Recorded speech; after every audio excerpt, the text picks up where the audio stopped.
Hello बच्चों, कैसे हैं आप। आज का अपना जो टॉपिक है आवेशों का संतुलन। मतलब हमारे पास कोई दो आवेश दे रखे हैं पहले से और किसी हमको तीसरे आवेश को लेके आना है। अब उस तीसरे आवेश को हम कहाँ पे रखें ताकि वो संतुलित अवस्था में बना रहे। संतुलित अवस्था का मतलब यह है कि वह हिले डुले नहीं। मतलब उस पे कहने का मतलब ये हुआ कि उस पे परिणामी बल का मान 0 होना चाहिए। जब भी हम ऐसी बात करते हैं कि कोई पिंड संतुलित अवस्था में बना हुआ है तो उसका मतलब ये होता है कि उस पे लगने वाला जो परिणामी बल का मान है वो कितना हो गया है, 0 हो गया है। ठीक है, तो देखिए स्टार्ट करते हैं। इसके अंदर अपन दो केस के बारे में स्टडी करेंगे। एक में अपन लेंगे समान प्रकृति के आवेश लेंगे, एक के अंदर अपन विपरीत प्रकृति के आवेश लेंगे। पहले से हमारे पास दो समान प्रकृति के आवेश रखे हुए हैं और उसके सेकंड केस के अंदर उसके बाद में दो विपरीत प्रकृति के आवेश रखे हुए हैं। तो जब हम उन दो के पास में कोई तीसरा आवेश लेके आते हैं तो वो तीसरा आवेश कहाँ संतुलन की अवस्था में बना रहेगा। मतलब कहने का मतलब संतुलन की अवस्था का मतलब ये होता है कि उस पे लगने वाले बल का मान 0 होना चाहिए। बल नहीं बोलेंगे, नेट बल बोलेंगे। परिणामी बल का मान वहां पे 0 होना चाहिए। तो देखिए आइए स्टार्ट करते हैं। ये मेरे पास केस फर्स्ट आवेशों का संतुलन, केस फर्स्ट। देखिए पहला केस है जब दोनों आवेश जो पहले से रखे हुए हैं, जब दोनों आवेश समान प्रकृति के हैं। मतलब समान प्रकृति का मतलब क्या हो गया, या तो दोनों पॉजिटिव होने चाहिए या दोनों नेगेटिव होने चाहिए। मान लीजिए ये Q1 आवेश है और ये Q2 आवेश है, दोनों एक दूसरे से स्मॉल r दूरी पे रखे हुए हैं। ठीक है, अब मैं क्या कर रहा हूं कि मेरे पास कोई एक तीसरा आवेश है, यहाँ ये रहा Q, इसको लेके आना है मेरे को और कहीं पे रखना है, कहीं पे एडजस्ट करना है कि ऐसी जगह कहाँ पे रखूँ, इनका जो प्रभाव है कहाँ पे रखूँ, ऐसी जगह पे जहाँ पे इस Q आवेश पे लगने वाले बल का मान 0 हो जाए, जिससे कि ये स्थिर अवस्था में बना रहे। तो देखिए ध्यान से, सबसे पहले मैं आपको बता रहा हूँ कि कहाँ रखना चाहिए। देखिए यदि मैं यहाँ पे रखता हूँ, इस Q1 आवेश के पास में रख देता हूँ, यहाँ रखता हूँ, यहाँ रखता हूँ, यहाँ रखता हूँ, इन जगहों पे रखता हूँ, तो यहाँ पे लगने वाले परिणामी बल का मान इन दोनों आवेशों की वजह से जो परिणामी बल होगा वो 0 नहीं हो पाएगा। क्यों नहीं हो पाएगा? यदि मैं मान लीजिए इस आवेश को यहाँ रख देता हूँ, Q आवेश को यहाँ ला के रख देता हूँ, तो इस Q1 आवेश के कारण ये जो बीच की जो दूरी है, बीच की दूरी ये, इस बीच की दूरी के अनुदिश यहाँ पे इस पे बल लगेगा, इस पे बल की डायरेक्शन ये हो जाएगी। इस Q2 आवेश के कारण इस Q पे बल किस डायरेक्शन में लगेगा, इस डायरेक्शन में, बीच की दूरी के अनुदिश से तो लगता है ये बीच की दूरी। इस दोनों आवेशों के कारण इस Q आवेश पर लगने वाले परिणामी बल का मान ज्ञात करते हैं और उसकी दिशा ज्ञात करते हैं, तो कहीं ना कहीं इसके बीच में आएगी। तो मतलब आपके पास यहाँ परिणामी बल 0 नहीं है, परिणामी बल 0 नहीं है, तो ये वाली स्थिति नहीं हो सकती, ये बिंदु नहीं हो सकता जहाँ पर परिणामी बल का मान 0 हो। इसी प्रकार से आप देखेंगे यहाँ पे किसी भी और आपको इस ऊपर की ओर ये जो लाइन है, इन दोनों आवेशों को मिलाने वाली जो रेखा है, उससे ऊपर की साइड में आपको कहीं पे भी बिंदु नहीं मिलेगा। आप कहीं पे भी देख सकते हैं, वहाँ पे आपको परिणामी बल की डायरेक्शन मिलेगी ही मिलेगी। और ऐसे ही आप नीचे की ओर देखते हैं तो नीचे की ओर भी मिलेगी आपको। यहाँ रखते हैं Q आवेश, तो यहाँ पे इसकी वजह से इस डायरेक्शन में, इसकी वजह से इस डायरेक्शन में, और यहाँ पे भी आपको परिणामी बल की डायरेक्शन मिल जाएगी। ओके, तो ये वाली तो कंडीशन कैंसिल होगी, ऊपर और नीचे वाली। तो बच गई कौन सी? ये जो इन दोनों आवेशों को मिलाने वाली रेखा है, इस पर कहीं ना कहीं हो सकता है। तो देखता हूँ, सबसे पहले बात करता हूँ इस Q1 आवेश के लेफ्ट की ओर, मतलब ये वाली रेखा इस पूरी, यहाँ बात करता हूँ। मान लीजिए यहाँ रख देता हूँ। यहाँ रखने पे क्या होगा, जैसे मैं इस प्लस Q आवेश को यहाँ पे रखा तो ये जो Q1 आवेश है इस पे कैसा बल लगाएगा, प्रतिकर्षण बल लगाएगा। तो ये डायरेक्शन, मान लीजिए Q1 आवेश के कारण लगने वाले जो बल है वो F1, Q2 आवेश के कारण Q पे बल लगने वाला F2, इसकी डायरेक्शन भी है। तो आप देख सकते हैं दोनों बल एक ही दिशा में हैं, तो एक ही दिशा में होने पर लास्ट क्लास में हम पर ने पढ़ा था F net is equal to कितना हो जाता है, F1 प्लस F2, मतलब दोनों का योग हो जाएगा और कुछ ना कुछ परिणामी मिलेगा। मतलब यहाँ पे भी नहीं हो सकता। अब यहाँ पे देखते हैं, यहाँ पे रख देता हूँ, तो यहाँ पे रखने पर ये वाला, ये Q2 आवेश इस पे इस और प्रतिकर्षण बल लगाएगा, ये वाला भी इस पे लगाएगा, दोनों लगाएंगे, मतलब यहाँ पे भी नहीं हो सकता। तो हमारे पास न ऊपर मिला, न नीचे मिला, और न इनके लेफ्ट और राइट के अंदर नहीं मिला। अब अपन देखते हैं एक कंडीशन और बच, एक जगह और बच जाती है अपनी, इन दोनों आवेशों के मध्य। मैं कहीं पे भी इस दोनों आवेशों के मध्य यहाँ रख देता हूँ इस Q आवेश। जैसे मैं यहाँ पे रखता हूँ तो ये Q1 आवेश इस Q पर, ये Q1 आवेश इस Q पर बल लगा रहा है, उसकी जो दिशा है वो इस ओर, राइट। प्रतिकर्षण बल लगाएगा, प्रतिकर्षण बल मतलब दूर की ओर, ठीक है।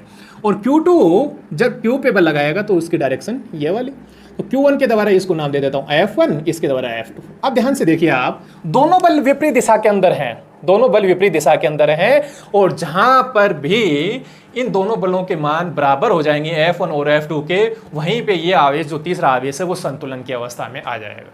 तो आप बात समझ गए होंगे। मतलब यहाँ पे आप लिख सकते हैं कि जब दोनों आवेश जो पहले से दिए गए आवेश हैं वो समान प्रकृति के हैं, समान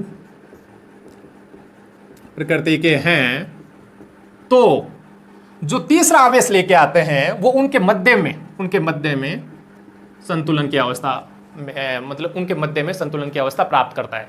ये जो संतुलन की अवस्था होती है इसे बोलते हैं साम्य अवस्था बोलते हैं, और जिस बिंदु पे ये संतुलन की अवस्था प्राप्त करता है उसे बोला जाता है साम्य बिंदु भी कहा जाता है, ठीक है। तो साम्य बिंदु कौन सा होता है? वह बिंदु जहां पर किसी भी वस्तु की बात करते हैं तो वस्तु बोल देंगे, आवेश की बात करते हैं तो आवेश बोल देंगे।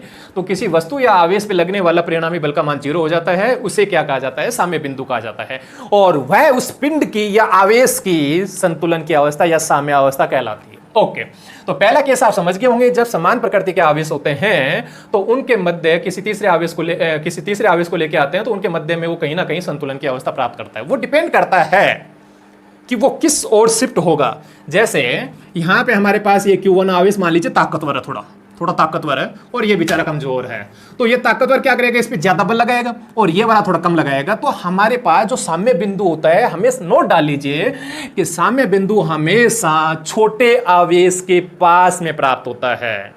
मतलब संतुलन की अवस्था होती है वो हमेशा जिसका मान कम होता है, जैसे मान लीजिए एग्जाम्पल के लिए इसका 5 माइक्रोकुलाम आवेश है, इसका 2 माइक्रोकुलाम आवेश है, तो 2 वाले के पास में प्राप्त होगी, इसके सामने बिंदु होगा। यदि दोनों का समान है तो बीच में प्राप्त होगा, सेंटर पे, मतलब स्मॉल r दूरी पे रखे हुए हैं तो r/2 पे प्राप्त होगा, ठीक है। ओके, इसके बाद में आगे बात करते हैं हम। ये था फर्स्ट केस। सेकंड केस है जब दोनों असमान प्रकृति के हैं, असमान प्रकृति के आवेश हमारे पास, ये जो Q1 और Q2 दे रखे हैं, ये Q1 और ये Q2, ये लीजिए भैया, Q1 और Q2 मैंने लिए। अब संतुलन की अवस्था कहाँ प्राप्त होगी? सॉरी, एक को आप प्लस लीजिए और एक को आप माइनस लीजिए, ठीक, विपरीत प्रकृति के ले लिए। अब मैं वापस से एक Q आवेश को लेके आता हूँ। ऊपर और नीचे तो प्राप्त नहीं होगी, आप वापस से देख लेना। मैं एक के लिए बता देता हूँ। ऊपर के लिए मान लीजिए यहाँ पे हमने बिंदु लिया, प्लस Q आवेश के कारण जो बल की दिशा होगी, बीच की जो दूरी होती है प्रतिकर्षण होता है तो दूर की ओर, मतलब इस और इस Q2 आवेश की वजह से इधर, परिणामी इधर, ऐसे नीचे की ओर प्राप्त होगा। अब इस बार देखता हूँ मैं बीच में, पहले बीच के एक बार बीच का समझाते हैं आपको। प्लस Q1 आवेश और माइनस Q2 आवेश के में ये Q आवेश को ला के रखता हूँ, यहाँ ला के रखा, जैसे यहाँ पे ला के रखा, प्लस Q1 आवेश इस पर बल लगाएगा, उसकी जो दिशा होगी प्रतिकर्षण बल लगेगा, तो प्रतिकर्षण दूर की ओर, बीच की दूरी के अनुदिश, ये लीजिए F1। इसकी वजह से इन दोनों में आकर्षण होगा, और आकर्षण में क्या होगा? ये खींचेगा, तो बीच की दूरी के अनुदिश ही तो खींचेगा, बीच की दूरी के अनुदिश खींचेगा, तो ये डायरेक्शन इधर होगी, और दोनों बल एक ही दिशा के में होने के कारण परिणामी बल कुछ ना कुछ प्राप्त होगा, मतलब बीच में कहीं नहीं प्राप्त हो सकता। तो कहाँ प्राप्त होगा? फिर साइड में देखते हैं इस बार। ये लीजिए, यहाँ रखता हूँ, यहाँ जैसे मैंने रखा, इस Q1 के बगल में यहाँ रखा Q आवेश। Q1 क्या करेगा? प्रतिकर्षित करेगा, ये लीजिए F1, माइनस Q2, Q पे क्या करेगा? आकर्षण, ये लीजिए। मतलब जहां पर भी देखिए परिणामी बल कहां पे 0 हो जाता है? यदि हमारे पास 2 ही बल होते हैं तो वो विपरीत दिशाओं में होते हैं तब हो जाता है। 3 होते हैं तो वो डायरेक्शन पे डिपेंड करता है, कौन सा कितना क्या लग रहा है, वो अलग अलग ऐसे डायरेक्शन हो जाएंगे। थोड़ा सा करके बताता हूँ, ये लीजिए ऐसा करके, ठीक है। और 4 होंगे तो इस प्रकार से ऐसे हो सकते हैं, कोई ऐसे हो सकता है, कोई ऐसे हो सकता है, कोई ऐसे हो सकता है, वो डिपेंड करता है कि उनके कितने कितने परिमाण दे रखे हैं, ठीक है। ओके, तो कहने का मतलब यह हुआ कि असमान प्रकृति के आवेश उपस्थित होते हैं तो साम्य बिंदु किसी तीसरे आवेश को लेके आएंगे, तो साम्य बिंदु उस तीसरे आवेश के लिए कहां पे प्राप्त होगा? वो बगल में प्राप्त होगा, उनके इधर या इसके इस साइड में बोलें या इस साइड में बोलें, कहीं प्राप्त हो सकता है, मध्य में प्राप्त नहीं होगा, अगल बगल में प्राप्त होगा, ठीक है। ओके, तो ये टॉपिक अपना यहीं पे कंप्लीट होता है, लेकिन एक फॉर्मूला और डिफाइन करते हैं अपने इस टॉपिक के अंदर। मैं जैसे कोई एक एग्जाम्पल ले रहा हूँ। क्वेश्चन है अपना, माना हमारे पास कोई 2 आवेश दे रखे हैं, कोई 2 आवेश Q1 व Q2, लिख लीजिए किसी को लिखना हो तो, कोई दो आवेश Q1 व Q2 स्मॉल r दूरी पर रखे गए हैं, एक तीसरा आवेश स्मॉल q लेकर आते हैं, जिसे कहाँ रखा जाए, कितनी दूरी पर रखा जाए ताकि वह संतुलन की अवस्था में बना रहे। दूरी पूछी गई है Q1 आवेश से। किससे पूछी गई है? Q1 आवेश से। तो आपको यह ज्ञात करना है कि Q1 आवेश से उस आवेश को कहाँ रखा गया है जिससे वो संतुलन की अवस्था में बना रहे, उसकी वैल्यू ज्ञात करनी है, उस दूरी की वैल्यू ज्ञात करनी है। तो करते हैं, देखिए मान लीजिए कोई दो आवेश हैं इस प्रकार से, ये Q1 और ये Q2, दोनों समान प्रकृति के आवेश दे रखे हैं आपको क्वेश्चन के अंदर। दो Q1 और Q2 आवेश दे रखे हैं और दोनों के मध्य की जो दूरी है वो स्मॉल r है। आपको पता है समान प्रकृति के आवेश है तो कहीं ना कहीं बीच में होगा, मैं मान लेता हूँ यहाँ पे होगा, अभी पता नहीं है, मान लेता हूँ। कहाँ से दूरी ज्ञात करनी है? Q1 से। तो मान लेता हूँ ये वाली जो दूरी है वो x, अब मेरे को पता नहीं है x की वैल्यू ज्ञात करनी है। इन दोनों के मध्य की दूरी कितनी होगी? ये टोटल r है तो ये x, ये कितनी हो जाएगी? r minus x. यहाँ तक कोई दिक्कत किसी को? ओके। अब कंडीशन क्या है कि Q1 के कारण इस पे बल लगेगा, Q2 के कारण इस पे बल लगेगा। तो Q1 के कारण इस Q पे बल लगेगा, उसकी डायरेक्शन ये होगी F1 प्रतिकर्षण बल बीच की दूरी के अनुदिश। Q2 के कारण इस पे बल लगेगा, वो डायरेक्शन ये F2, ये लीजिए। यहां तक किसी को कोई दिक्कत? ओके। अब अपने को क्या करना है? संतुलन बिंदु ज्ञात करना है और उसकी दूरी ज्ञात करनी है, कहां से होगी। तो ध्यान से समझिए, ये जो F1 और F2 बल हैं वो दोनों एक दूसरे के विपरीत लग रहे हैं, और विपरीत लग रहे हैं। थीटा का मान कितना हो गया? 180। थीटा का मान 180 हो गया दोनों F1 और F2 सदिशों के मध्य। तो हमारे पास लास्ट क्लास के अंदर F नेट का मान ज्ञात करने का तरीका आया था। साफ साफ वहां पे कहा गया था कि आप क्या करें, एक में से दूसरे को घटा दें, एक में से दूसरे को घटा दें। अब जैसे आप घटाएंगे तो यहाँ पे ये जब ही संतुलन की अवस्था में रह सकता है जब इस पे लगने वाले परिणामी बल का मान 0 होना चाहिए। ये मैं पहले से बताता आ रहा हूँ आपको। तो ये मतलब कहने का मतलब F नेट का मान 0 होना चाहिए, मतलब F1 माइनस F2 कितना आना चाहिए? 0। मतलब F1 is equal to F2, मतलब ये इन दोनों बलों का परिमाण है वो एक दूसरे के बराबर हो जाए। मतलब ये 5 न्यूटन लगा रहा है तो ये भी 5 न्यूटन लगा के दोनों एक दूसरे को कैंसिल कर दें और ये स्थिर अवस्था में बना रहे। कोई दिक्कत? ओके। तो देखते हैं F1 और F2 की वैल्यू रखते हैं। F1 कितना हो जाएगा? F1 हो जाएगा हमारे पास, देखिए F1 किस की कौन से आवेशों के मध्य लग रहा है? ये और ये, इन दोनों के मध्य लग रहा है, ये और ये। तो कितना हो जाएगा? K Q1 अपॉन बीच की दूरी x, ये लीजिए। F2 लग रहा है इन दोनों की वजह से, इन दोनों की वजह से। तो कितना हो जाएगा? K Q2 upon r minus x का स्क्वायर। K से K कैंसिल, Q से Q। आगे इसको सॉल्व करते हैं अपन थोड़ा सा। Q1 upon x square is equal to Q2 upon r minus x square. पूरे पे रूट कर दीजिए इस पे, तो कितना हो जाएगा? रूट Q1 नीचे x, इस पे आ जाएगा Q2, तो ये पूरे पे भाई ये हट जाएगा r minus x. Cross multiply कीजिए क्योंकि x की वैल्यू निकालनी है ना, तो कुछ मैथमेटिकल करते हैं। तो करो भाई, root Q1 r minus x root Q2 into x, कितना हो जाएगा? इसको आप ओपन कीजिए, root Q1 r root sorry minus रह गया Q2 x root Q2 x। यहाँ पे क्या करते हैं, ये वाला x वाला पद, ये वाला x वाला, दोनों को एक साइड में ले जाइए। यहाँ कर देता हूँ root Q1 r is equal to root Q2 x, ये माइनस वाला उस साइड में जाएगा, प्लस हो जाएगा। क्या बता रहे हो गुरुजी, आता है इतना। Q1 r x को बाहर निकालो और कितना बच गया? रूट Q2 प्लस रूट Q1। ये देखिए हमारे पास वैल्यू आने वाली है x की। x इज इक्वल टू कितना आ जाएगा? रूट Q1 ऊपर और ये Q2 प्लस Q1, ये लीजिए, और r साथ, ये फॉर्मूला आ गया। मतलब इतनी दूरी पर ये संतुलन की अवस्था में बना रहेगा। अब आपको क्वेश्चन कैसे दे सकता है एग्जाम में? एग्जाम में आपको क्वेश्चन दे सकता है इन Q1 और Q2 की वैल्यू दे दे, ये Q1 Q2 की वैल्यू दे दे और r की दूरी r की वैल्यू दे दे, और ये पूछ ले कि Q1 से कितनी दूरी पे है या Q2 से दूरी पूछ ले। याद रखने लायक ये बात है कि यदि Q1 से दूरी पूछे तो उधर से ही आपको दूरी माननी, Q2 से पूछे तो Q2 की साइड से ही दूरी माननी है। लेकिन हर बार आपको डेरिवेशन ये फुल करने की आवश्यकता नहीं है। यदि कंपटीशन एग्जाम दे रहे हैं, बोर्ड का एग्जाम दे रहे हैं, तो पूरा करना पड़ेगा, step by step Q1 Q2 सारी वैल्यू पुट करनी पड़ेगी। और कंपटीशन एग्जाम दे रहे हैं तो ये फॉर्मूला याद रखें, पक्का पक्का पक्का।